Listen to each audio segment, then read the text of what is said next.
The General Assembly will now hear an address by Mr. Robert Alexander Muniz, Prime Minister of the Commonwealth of the Bahamas. May I request a protocol to escort His Excellency.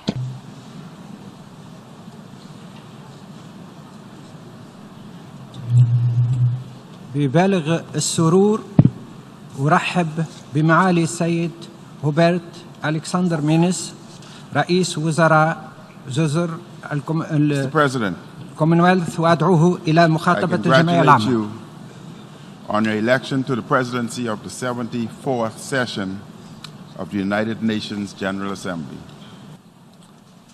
I assure you and the members of the Bureau of the support of the government of the Commonwealth of the Bahamas during your tenure.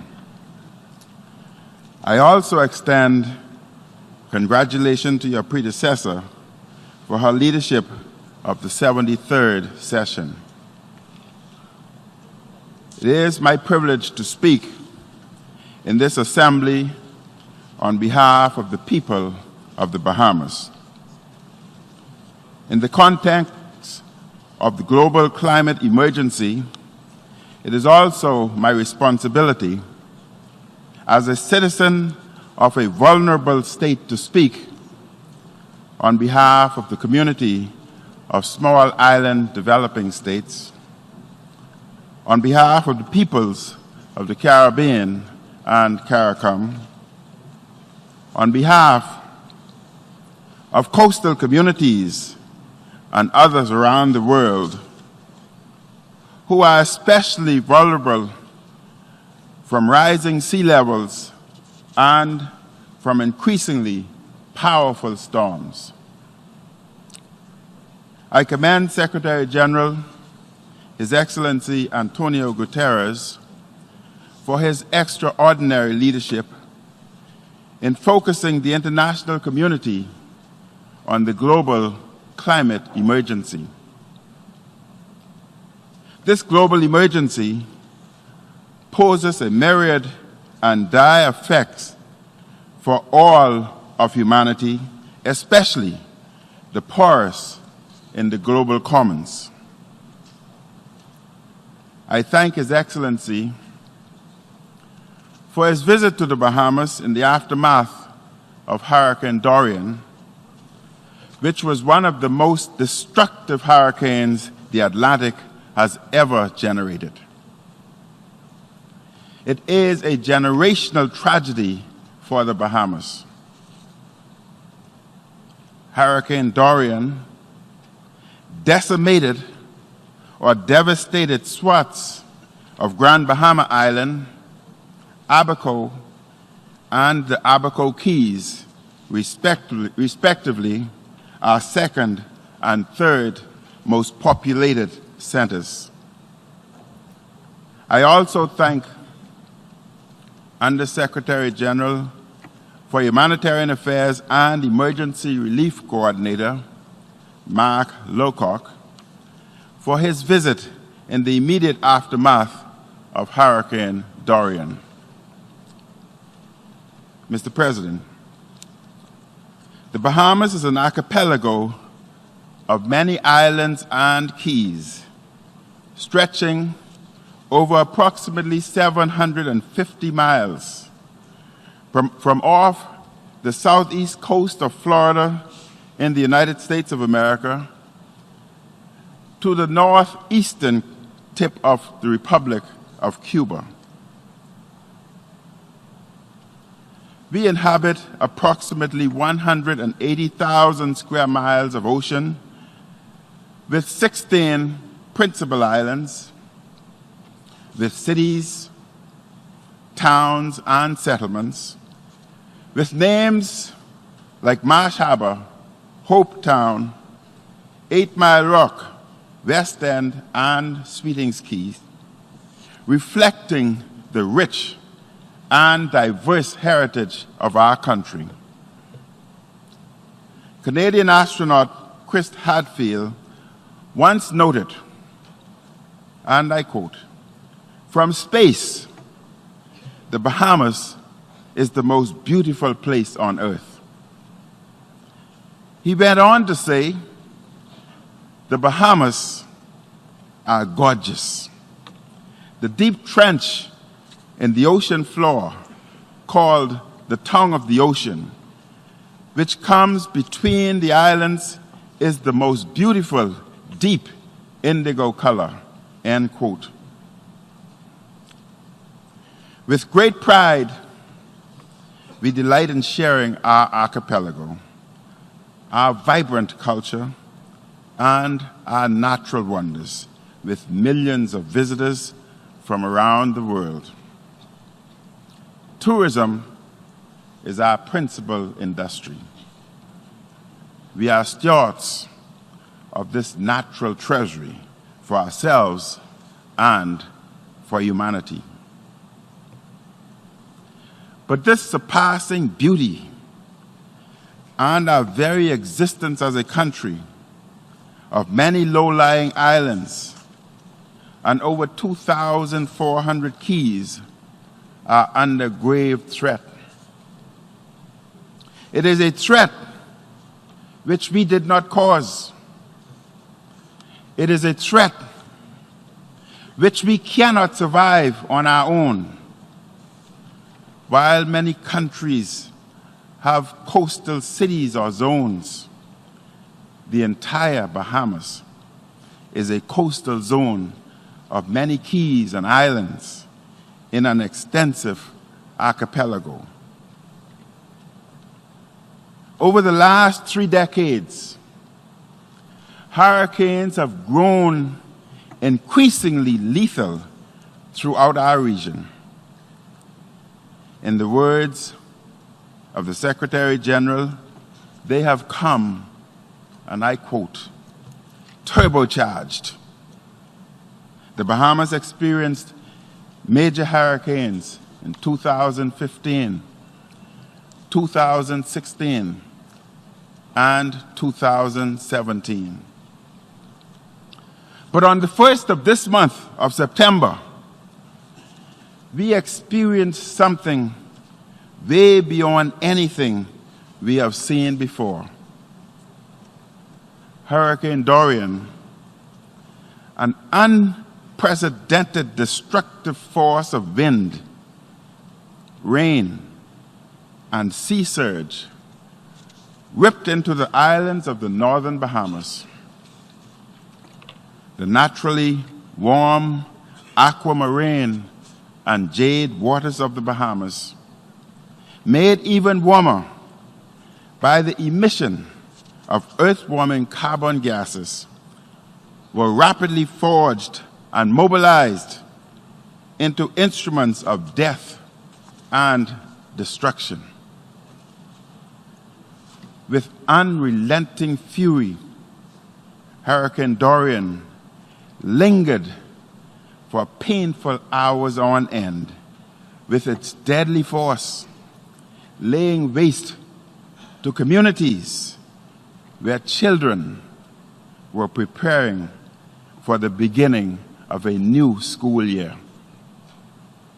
It remained stationary over Grand Bahama and North Abaco with destructive winds, storm surge and rain, hazards exacerbated by the 30-hour fixed position of the storm's eye wall on some communities. At its peak, Hurricane Dorian had maximum sustained winds of 185 miles per hour and gusts of over 220 miles per hour. There were storm surges of 18 to 23 feet above normal tide levels, roughly 3 times my height of 6'1". There are officially 56 lives lost, but we know that there are considerably more lives lost because there are 600 missing, because the rising then receding ocean water swept away young and old from their homes. The picturesque and industrious principal town of Marsh Harbor on Abaco has disappeared. There is nothing left of it but heaps of rubble. Eastern Grand Bahama is in ruins. The hurricane was a physical apocalypse for some communities. Mr. President, our hearts still ache as I address you here this afternoon. Thousands in our country still suffer and face great difficulties in the future. As we struggle to recover and to rebuild our broken towns and settlements and mend our spirits. Nevertheless, our hearts are filled with gratitude to so many of our friends and neighbors who came to our assistance even while the wind and the water were still threatening. And we thank those who continue to support us through these trying times.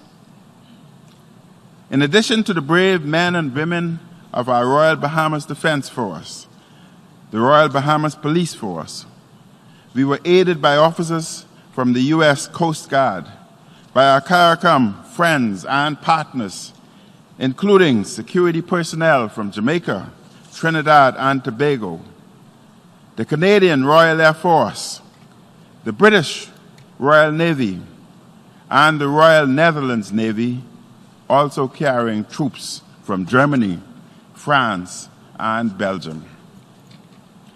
The support the Bahamas has received from fellow member states, from global and local non-governmental organizations, religious institutions, and from individuals, including school children, is a powerful demonstration of what it means to be united as a nation. To help coordinate and to focus recovery, reconstruction, and development assistance, we have created a new Ministry of Disaster Preparedness, Management, and Reconstruction. Mr. President, the small island countries in the Caribbean, in the Atlantic, in the Pacific, and in the Indian Ocean, and around the world are on the front lines of being swallowed into an abyss created initially by human activity and increasingly by inaction. Our vulnerabilities as states on front line are profound. Because of the geographic distribution of the Bahamas, extending from Cuba and parallel to Florida, any number of hurricane trajectories may result in dire and protracted implications for our inhabited islands. Our heating climate results in the increasing severity and frequency of hurricanes for our archipelago and also destroys our natural defenses against such storms. Coral and mangrove degradation, land erosion, increased tidal movements, and the myriad of other consequences of global warming increase our vulnerability and handicap our ability to develop and to establish effective resilience measures. We cannot make meaningful progress toward or achieve sustainable development goals if, as forecasters are predicting, that recent cyclonic and other extreme climate events are poised to become the new norm and may worsen. When one storm can obliterate an island state or a number of states in one hurricane season, how will we survive? How can we develop? How can we continue to exist? So I add my urgent plea to the cries and voices of many other leaders and citizens of the global commons, urging the nations of the world here assembled to treat the global climate emergency as the greatest challenge facing humanity. It is a challenge that, if not treated with the greatest urgency, will continue to ravage small island states such as the Bahamas, and will also have a devastating impact on more developed states. The Bahamas fully supports the Secretary General's comprehensive strategy to address a global emergency which will eventually devastate the entire planet. This includes his plea to international financial institutions to provide concessionary financing to countries severely impacted by the external shocks occasioned by climate change. The UN Development Program is already working with 3 of our Caribbean neighbors, St. Lucia, Dominica, and Antigua and Barbuda, on various measures. The Bahamas encourages an expansion of this to include the Bahamas. We urge the implementation of the Samora Path and enhanced financing for sustainable development. We support the Coalition for Disaster Resilient Infrastructure promoted by the Government of India, which I also thank for its recent assistance. The Bahamas, especially with many islands and keys requiring basic infrastructure, has major vulnerabilities and resilience deficiencies. We must urgently address these vulnerabilities in order to secure our citizens and to protect vital public and private infrastructure. Mr. President, for many years, the Bahamas and countries with similar characteristics have urged an alternative to per capita gross national income as the sole indicator of a country's level of development and eligibility for concessionary financing. When we call for consideration of a country's unique local circumstances when determining financial worthiness, this is also a condition and requirement for our resilience. The Bahamas is a testament to the ability of SIDS to manage debt despite such external setbacks. Mr. President, may I make this invitation and request to potential travelers from throughout the world? Please come and visit one or more of the 14 other major islands in the Bahamas not affected by Hurricane Dorian, including Nassau and the island of New Providence.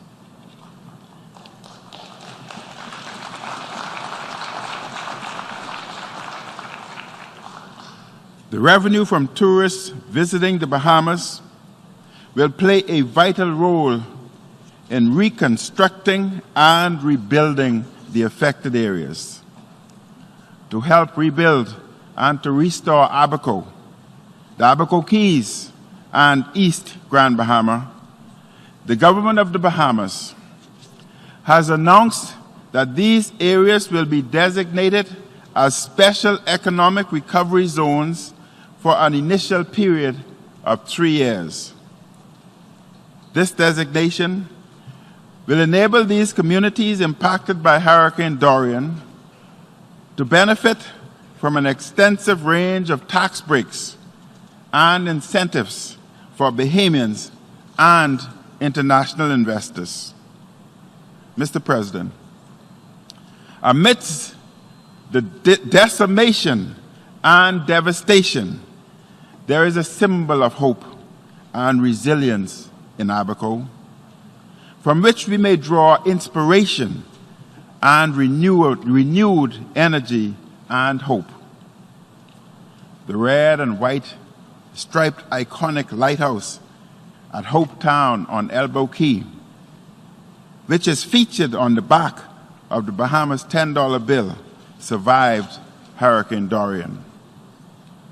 The 89-foot lighthouse was built in 1863, helping to warn mariners of dangerous reefs. The lighthouse is a symbol of pride for Abaconians and Bahamians. And soon after Hurricane Dorian, some of the residents of Hope Town placed a temporary light that shone in the darkness with few other sources of light on the horizon. The Bahamas will restore the Hope Town Lighthouse as a symbol of resilience, as a source of unity, and as a beacon of hope. Mr. President, may it also serve as a symbol of resilience, of unity, and of hope for a global commons willing to summon the courage and the imagination to act with justice and urgency to save our shared home. I thank you very much, Mr. President.